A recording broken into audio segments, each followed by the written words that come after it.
Conservative activist Charlie Kirk was eulogized at a memorial service just outside of Phoenix yesterday. And over the weekend, President Trump pressured the U.S. Attorney General to target several of his political rivals.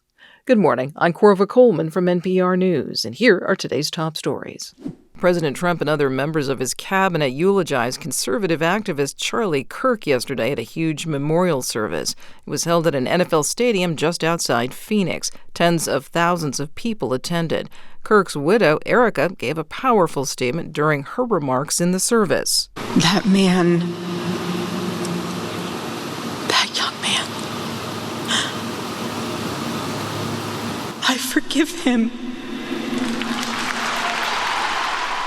President Trump noted that Charlie Kirk wished his opponents well, but with a smile, Trump said, quote, "I hate my opponent and I don't want the best for them."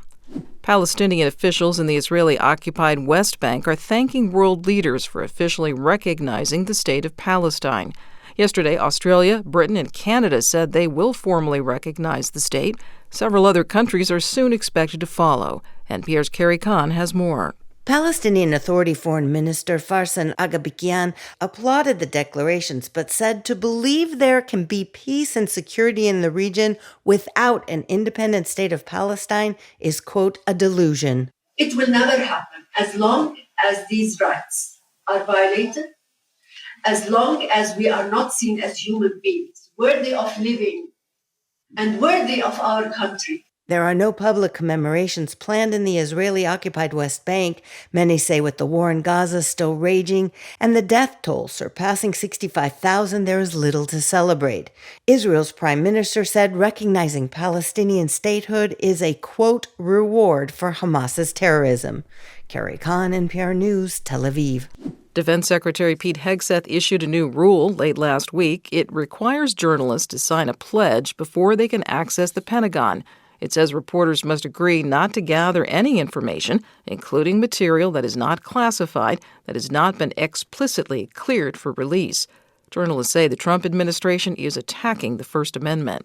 President Trump says he'll nominate White House aide Lindsey Halligan to take over the job as U.S. Attorney for the Eastern District of Virginia. She has no prosecutorial experience, but she would replace Eric Siebert, who resigned. He had investigated New York Attorney General Letitia James for alleged mortgage fraud, but Siebert expressed doubt any charges should be filed. This comes as Trump issued a message online over the weekend to Attorney General Pam Bondi.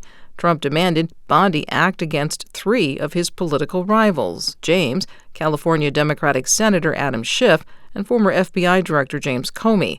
Here's NPR's Ryan Lucas. Trump talked openly during the 2024 campaign about going after his perceived political enemies if he returned to office. He's never toned that down, but this is arguably the most direct, since he's been back in the White House, that he has urged the Justice Department to use the enormous powers that it has to go after specific people who he doesn't like. You also have him forcing out a U.S. attorney who wasn't doing that. For decades, there's been a norm against this very sort of thing. NPR's Ryan Lucas reporting. NPR has learned the Trump administration has installed a new acting director at the U.S. Census Bureau. The leadership change comes after Trump revived a push to alter a special set of numbers that influence elections for president and the House of Representatives.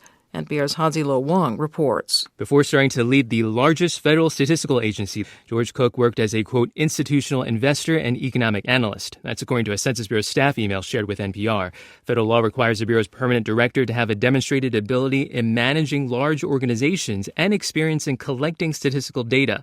Some census advocates are concerned Cook has no obvious qualifications to head the Bureau as it prepares for a national headcount that's set to determine how many congressional House seats and electoral college votes each state gets after 2030. The 14th Amendment says that count must include the, quote, whole number of persons in each state. President Trump has revived a call to exclude people living in the states without legal status. Hansi-Lo Wong, NPR News. The Agriculture Department says it will end a food insecurity survey. NPR's Jordan Marie Smith reports it's been published every year since the Clinton administration. Data from the annual Household Food Security Report helps nutrition and food policy experts work to end hunger in the U.S. The Trump administration says it's ending the survey because, quote, redundant, costly, politicized, and extraneous studies do nothing more than fearmonger. Some experts say that without that information, abating or ending hunger in the U.S. will become increasingly more difficult. Here's Crystal Fitzsimons, president of the Food Research and Access Center. The National Food Insecurity Survey is a critical, reliable data source that shows how many families in America struggle to put food on the table. The last report will be published by the Trump administration in October, using data from 2024, according to the Associated Press.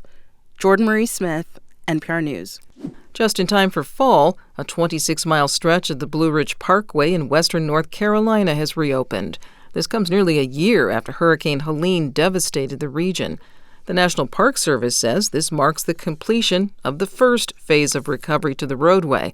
Full restoration is targeted for fall of next year. Called America's Favorite Drive, the 469-mile Blue Ridge Parkway is a popular tourist destination for fall foliage. Alaska's Katmai National Park and Preserve is home to the world's largest salmon run and some really fat bears. 12 of them are vying to win the annual online Fat Bear Week competition. Alaska Public Media's Ava White has more. Thousands of people around the world are watching webcams trained on the famously fat bears feasting on salmon in Katmai. Attention will ramp up this week for Fat Bear Week, where a dozen chunky contenders will face off in the bracket-style voting competition for the title of Fattest Bear. Sarah Bruce is a ranger at the park and says the event is Katmai's hallmark event. Fat Bear Week brings the park into the living room of anybody who wants to enjoy this place. Even just this past week, we had a Bear Cam fan who visited the park from New Zealand. Online voting for Fat Bear Week opens tomorrow and runs through September 30th. For NPR News, I'm Ava White in Anchorage. This is NPR.